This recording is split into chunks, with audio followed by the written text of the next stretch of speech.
Hello guys, आज उठ्नलाई ढिलो भएको छ। यो भगवान् कति बज्यो छ साँच्ची?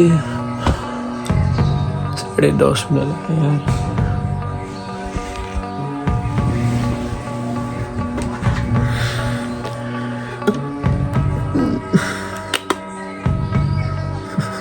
देखिए 10:20 भएको छ हैन। अब उठौँ, फ्रेस भौँ हैन। आज के हुन्छ हेरौँ। सो आज भिडियो नम्बर 4 मा हजुरलाई स्वागत छ। Let's go guys.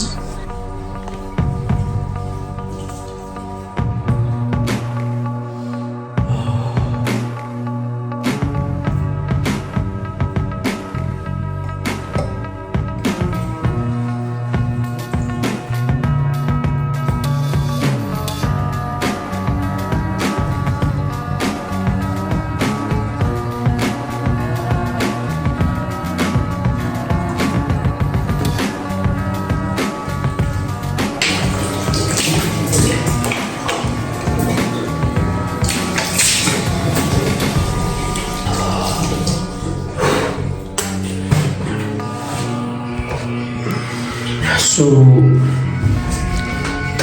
हजुरले आज नानु भाइ भन्नुहुन्छ होला। नानु चाहिँ आज गयो स्कुल।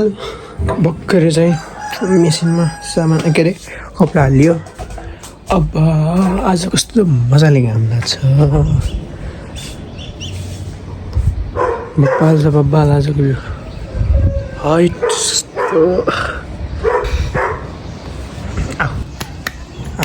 उठ, नमस्ते गर। नमस्ते नमस्ते, छिटो। मान्छेको काम छैन कि के हो? जोठेर नि डिस्टर्ब गरेछ। अघि बसिरहेको उठाएर नमस्ते नमस्ते भनिरहेछ। पछि नमस्ते चाहिएको यसलाई। यहाँ पहिला बेलामा च्याउला बेलामा नमस्ते चाहिएको। नमस्ते त गरिदिनु लिख एउटा आटली सक्दिनँ म हे आटली। यहाँ फेरि अर्को चाहिन्छ यो देसिटलाई। म हिँडिन्छु। तान्छस् ወይ मेरो हात तान्छस्? गर्दिन। कति भनेस् त लिख लिख लिख धेरै जल लाग्दैन भर्दै लिख। अब त यस गर्दै गयो। अब त बाउ खानियो तेरो नोकरो र म। मम्मी माथि आएको थियौँ, पानी पऱ्यो। मम्मीले लुगा सिलाउनु भएको छ। आइमिन्टोसँग सिलाएर भ्याउनु भएको छ। आफै सिलाएको चाहिँ होइन है।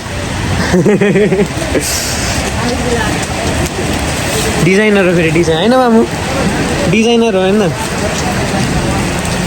पानी यस्तो परिरहेको छ। नानु घर पुग्यो होला नि होइन? ए एकदम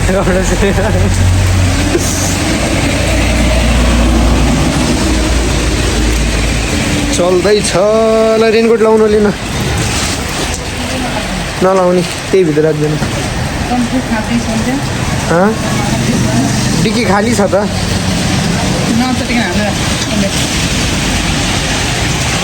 पानी पर्यो।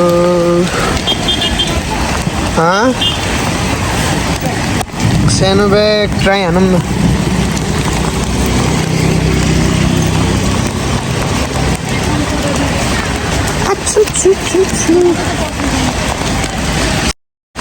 स्कुटीको फाइदा यही हो क्या, जति नै सामान अट्छ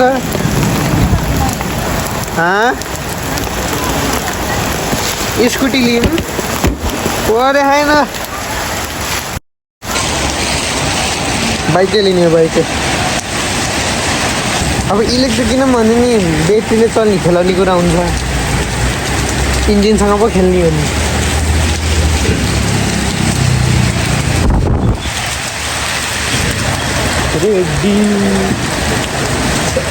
मेरो हेलमेट खोइ घर पुगेको अवस्था। म स्कुलबाट आइसकेको छु। Hello guys. हामीले के बनाउनु लाग्यो राजी कतिवटा खान्छौ लाग्यो हामीले आलु चप आलु चप बनाउनु लाग्यो यसरी बनाउनु पर्छ आलु चप लगेर गाई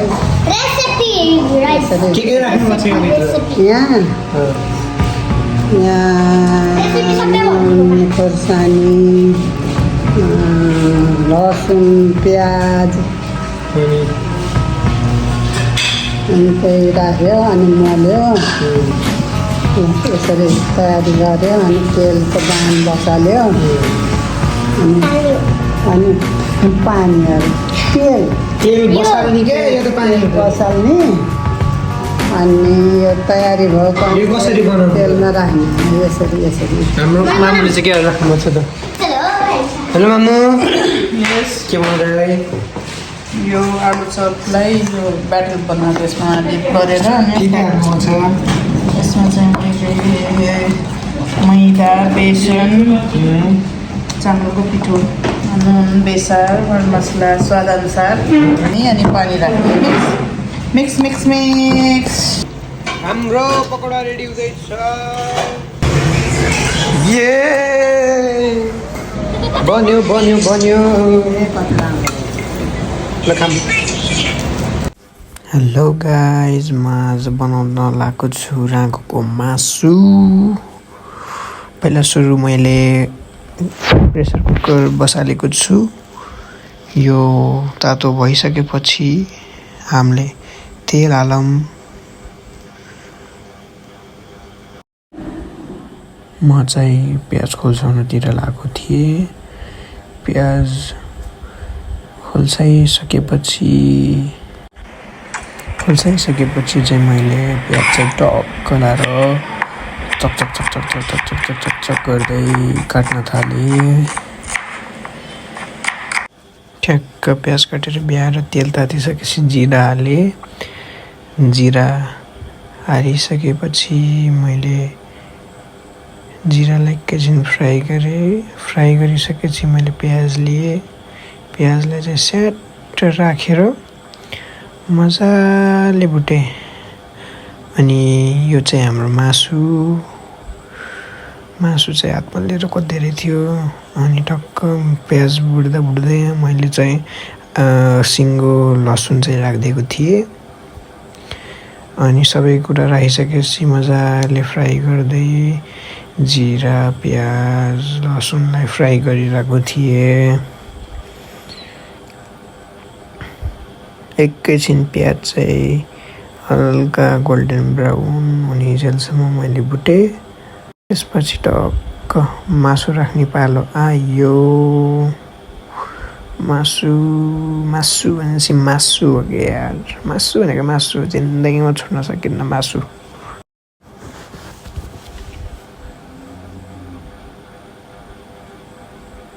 मासु फ्राई गरिसक्दाखेरि यस्तो देखिएको थियो अनि मैले चाहिँ 2 चम्चा नुन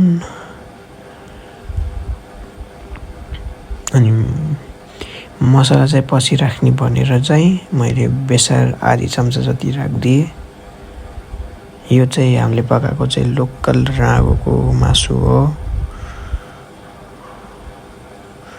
अब सबै कुरा भुटिसकेपछि हाम्रो पालो आयो मसला राख्ने यो चाहिँ जिरा धनियाँको धुलो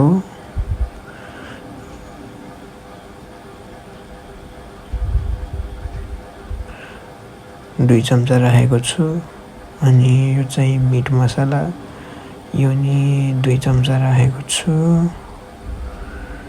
त्यसपछि हाम्रो आउँछ अजिनामोटो यो बिना त खानेकुरामा स्वादै आउँदैन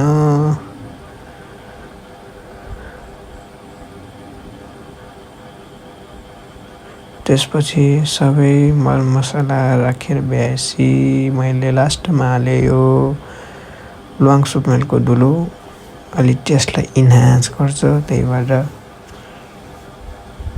वासना सुँग्दा एकदम राम्रो आएको थियो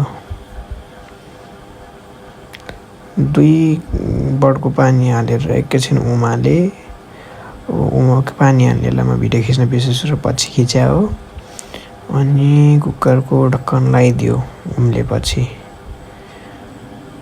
अनि लगाएपछि चाहिँ मैले यो लास्टसम्म भिडियो ल आजको यस्तो परिकार छ यहाँ हाम्रो के अरे बफको यहाँ कुखुराको यहाँ दालमोट चिउरा चुकाउने हेलो गाइस हजुरहरूले मेरो भिडियो लास्टसम्म हेर्नुकोमा एकदमै धन्यवाद छ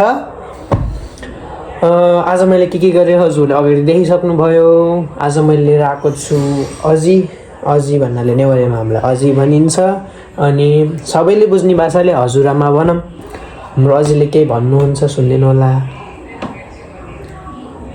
हेलो गाइस मेरो नातिले भिडियो हाल्ने छ सब्सक्राइब गरिदिनु होला माया गरिदिनु होला धेरै धेरै माया गरिदिनु होला यति भन्दै धन्यवाद ल ल त गाइस आजलाई यति नै छ बाइ बाइ